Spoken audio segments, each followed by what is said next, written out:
Let's fucking go. We stole one. We got one in Madison Square Garden. That was not necessarily what many people were expecting. Y'all know me. Y'all know I'm always positive in regards to the outlook of this team. And I believe that we could walk on day home court and steal a win. And that's exactly what happened. This is why you believe in your team, right? This is why you don't count them out, especially we don't have our pieces. We're playing with house money for the most part, and we got nothing to lose. And Cavs went out there and played like that for the most part. Yes, as Dr. Claus 77 says down here, fuck them refs. I'm fully on board with that. I don't know how deep into the pockets the New York Knicks are for these refs, but yeah, I wholeheartedly agree with that. So I don't understand some of these calls that were being given to them, but it didn't result in a win. That's what I can say. Cavs win by the score of 95-89. You absolutely have to love that victory. They went out there and gutted that one out. Obviously, the big star of the game, from an offensive standpoint, Donovan Mitchell, 30 points, 6 boards, 4 assists, 9 of 22 from the field, 6 of 15 from the 3-point line. And he did it everything, man. I mean, you could clearly tell down the stretch that he was gassed, right? And so in my head, I'm like, well, shit, because you heard the interaction, I believe. I think probably picked it up on the New York broadcast, but there was a funny, if really not so funny reaction, I guess, or interaction rather, between JB and Donovan, where he called Donovan out for taking a shot when he was tired. And Donovan responded that, yeah, I'm fucking tired. And you can see why, right? He doesn't have a whole lot of help out there in the starting unit, as evidenced by, yet again, Don was the only other person that scored in double figures tonight in the starting unit was Evan Mobley. 14 points, 8 boards, 5 assists. Evan Mobley filled the stat sheet up himself, but there's just not enough help being given out to Mitchell to not have him on the floor for a long duration of time. But to me, the most impressive part of tonight wasn't even Donovan Mitchell. Like, I'm very fucking happy that Donnie went out there and balled for the most part, especially in the first half, because he got kind of cold in the second.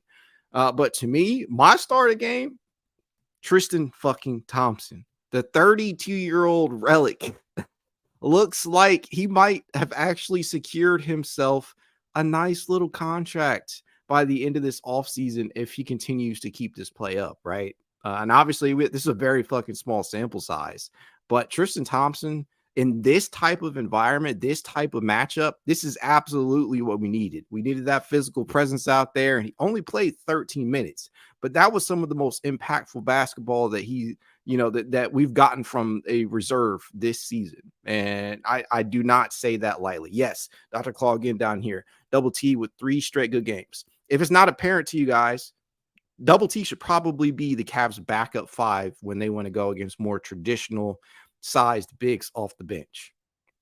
Sorry, Damian Jones, your minutes probably are completely gone now. And I wanted to believe in Damian. I still haven't quite given up on him, but clearly Double T still has something left in the tank. And as long as he's giving you good production off that bench, you got to keep playing him, because the thing that we all love about Double T, right, is that he's not going to request the ball, right? He's just going to come in, do his job, grab some boards, play some defense, and he's not going to bitch about touches, which is what you love. So that's absolutely amazing production out of him, and he's probably earned that role. And it's obviously, if the Cavs elect to go 9 to 10 deep, Double T might see consistent minutes, but it's probably closer to him not getting that than him actually being within the rotation. What's up, guys? I see you down there, Carl. Organic fish paste. Yeah, I see you guys in there. What's up, Talking to Grub and Media? I'm feeling good tonight. I really was not sure how I was going to feel, because I went live last night, but I'm feeling really good. I could not get on here after stealing one in Madison Square Garden. And throughout the game, one of the things I got to teach myself is to just stop responding to some of these people on here, because it's just always negative when I'm live tweeting the game. And everybody is just so down on this team for some reason. And this right here, I hope some of y'all can just take some of this positivity that I've been trying to throw your way and see how far it gets you. When you're watching this team, you actually believe in them, and you're not constantly negative, you have a much better outcome. I'm telling you guys. So for me, I have to learn to stop responding to everybody. But for you guys, I really hope that you're taking what I'm saying into consideration. This team has a bright future. They really do. They have a bright future. We still didn't have Darius Garland tonight. We still don't have Jared Allen. Still don't have Ty Jerome. But still was able to go out there and gut out a win. And one of the things that I just have to bring this to everybody's attention, people have been shitting on George Niang, since the season started. And from an offensive standpoint, Niang wasn't much better tonight. Only going 1 of 6 from the field and 1 of 3 from 3-point range. But can we just talk a little bit about y'all got me stumbling over my words. Can we talk a little bit about the play on the defensive side of the ball? He held up against Julius Randle really well. And I get some of that was just Julius just looking ass tonight.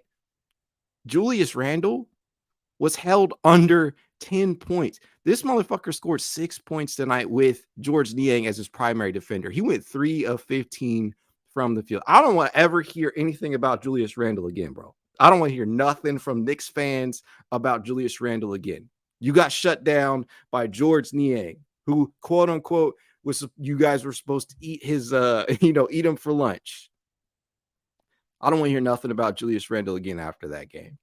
3 of 15 from the field with George Niang as your primary defender. 0 of 6 from the free throw line. Under just 6 boards.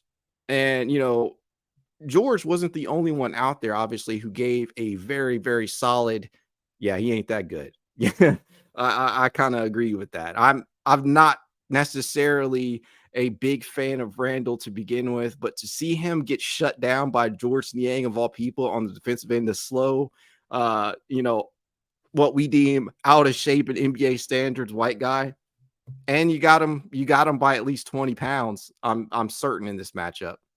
Yeah, I don't want to hear anything ever again about Julius Randle from Knicks fans. So, that's a small victory within itself right there. And then you look elsewhere here. Like, yes, Jalen Brunson scored 24 points, but guess what? It was on 8 of 23 from the field. And a big proponent of that was Isaac Okoro, who obviously got into foul trouble early on. I think he had 4 fouls heading into the third quarter.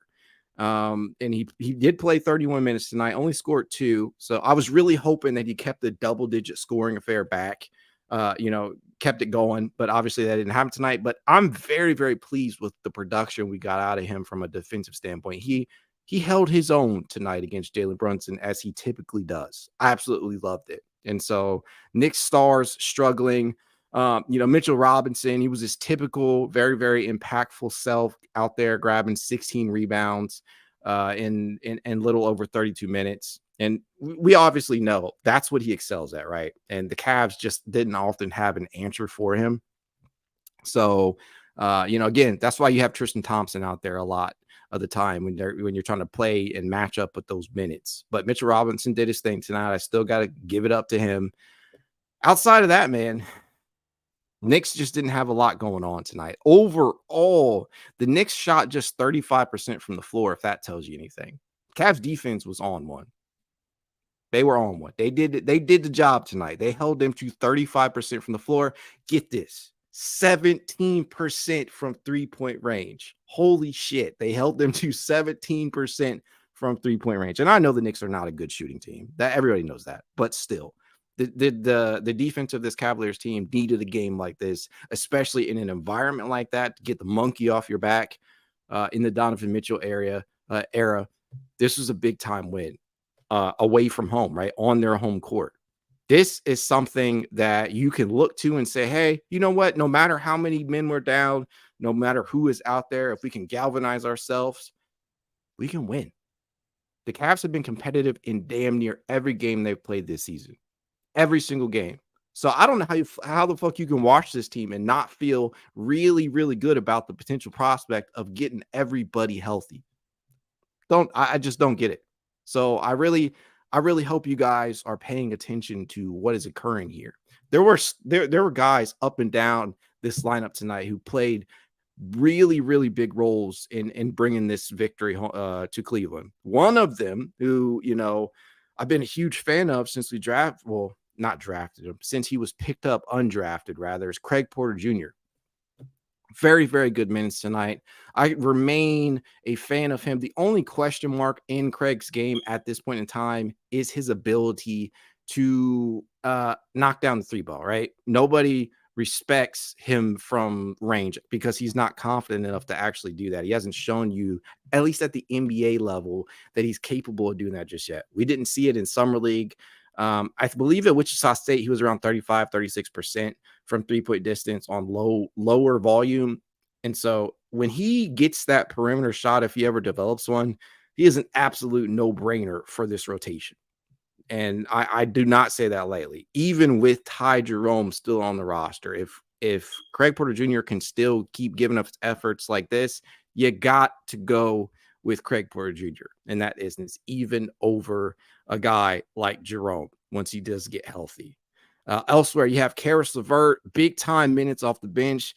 Karis basically your sixth starter, right? 19 points, 6 rebounds, 5 of 6, 6 of 14 from the field, 3 of 4 from three-point range. Hit one of the most important triples of the game down the stretch to kind of put the lead back up there because Cavs were letting it slip. They started to let it slip as we've seen them do to open this season. But Karis was pretty impactful tonight in his 31 minutes. Absolutely loved everything he gave the Cavs tonight. So suffice to say, I was really excited to get LeVert back tonight. We needed another shot creator. We needed somebody else who could go out there and get their own shots. What I was surprised to see, and maybe I missed something here. Maybe I didn't see something, but Amani Bates didn't play tonight. Something going on with Amani. Maybe you guys, as you're checking out social media and whatnot, maybe you guys can keep me up to date on that. But I was really surprised that we didn't get an Amani appearance tonight and that we only got Craig. But I can't argue with the results, right? We got to win on their home floor. Makes you feel really good, and it makes you feel like we've come full circle because I really couldn't write it up any better. They come into our home court and beat us right at the Rock, and then we go on their home court and we trade a win for a win. In my opinion, this was a much bigger win than they had, considering we're still shorthanded. I just feel good, man. I'm feeling really good about the result here. You can just continue to take little things from these wins and losses, and eventually they're going to add up. And tonight, it obviously culminated in a win. You got some good contributions from up and down your lineup. Everybody, is going to harp on the fact that Donovan Mitchell had to carry the gargantuan amount of the load tonight offensively, and you clearly see that he's starting to wear down. So this win couldn't have come at a better time because now, you get at least a day of rest before you travel to Indiana and take on the Pacers team again, who we know is obviously a very tough team within, themselves. So get Donovan Mitchell some fucking rest, JB. And I was honestly wondering whether or not he was going to sit him at least a minute or two down the stretch to let him regain his composure, because it started to go off the rails a little bit. But he did end up knocking down one of the most impactful triples of the game and really just, put the nail in the coffin in a sense. So couldn't be any prouder of these guys. Everybody really contributed tonight. Even Max Strus, still his shot is kind of abandoned him. He went 0 of 5 from 3-point range tonight after experiencing a 1 of 7 from 3-point line night last night. But he still was out there doing the little things, right? 2 blocks, 9 points, 4 rebounds, 4 assists, just 3 of 9 from the field, but he was still contributing. And that's the most important.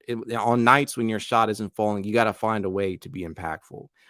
Got to give a little bit of a shout out to Dean Wade, who also had one of the more clutch triples tonight down the stretch. He went 2 of 3 from the field, including 2 or 3 from 3-point range, right? So in those 20 minutes, giving you minutes at the power forward position off the bench, pretty impactful stuff. Couldn't feel any better about this one. As we go into Indiana, though, we know how good of a team they have. I'm just curious to see what lineup they roll with, because we could get another guy back, right? You really don't know when Darius is going to come back. Certainly don't know when Jared's coming back, but I'm hoping that as these couple of days keep passing by that we start to return to a semblance of full strength. And as Tune In Sports One says down here, yeah, the Okoro double-digit streak is over. Sucks. Yeah, I know I got to change it. I'm in the basement right now. Okoro double-digit streak is definitely over, but couldn't be any more proud of his play on the defensive end against one of the better guards in the East in Jalen Brunson. So absolutely love it. That said, I want to keep it short here, as I didn't exactly plan to come on. But as I always tell you guys, if you'd like to reach out, you can at @itscavalier_pod on Twitter, TikTok, Instagram, YouTube, and more. If you'd like to be added to the It's Cavalier Discord chat, you know what to do. Leave a rating, leave a review, send a screenshot of said review to itscavalier53.com. It's Cavalier53 at gmail.com, and I'll send you that invite. Go Cavs.